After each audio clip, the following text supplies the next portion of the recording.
અમદાવાદમાં સ્થાનિક સ્વરાજની ચૂંટણીને લઈ રાજકીય હલચલ તેજ બની છે ત્યારે થલતેજ વોર્ડમાં બીજેપી દ્વારા મહત્વપૂર્ણ બેઠક યોજાઈ હતી।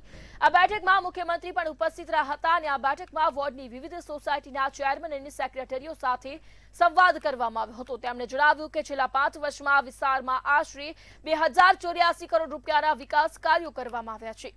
મુખ્યમંત્રીએ પણ જણાવ્યું કે આ કાર્યક્રમ તેઓ મુખ્યમંત્રી તરીકે નહીં પરંતુ સ્થાનિક પ્રતિનિધિ તરીકે પ્રજાના વચ્ચે આવ્યા હોય તેવો અનુભવ થાય છે।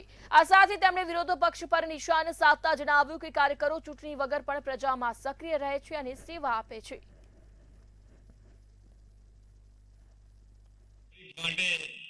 ફોર્મ પાછા ખેંચવાનો વારો ના આવે,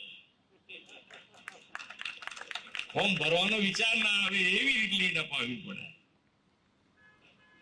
શું ભાઈ 60 વર્ષ ત્યાં હોય, ત્રણ ટર્મ થઈ હોય તો બદલાતા રહે ઉમેદવાર તો, પણ આપણે તો બધા એક ને।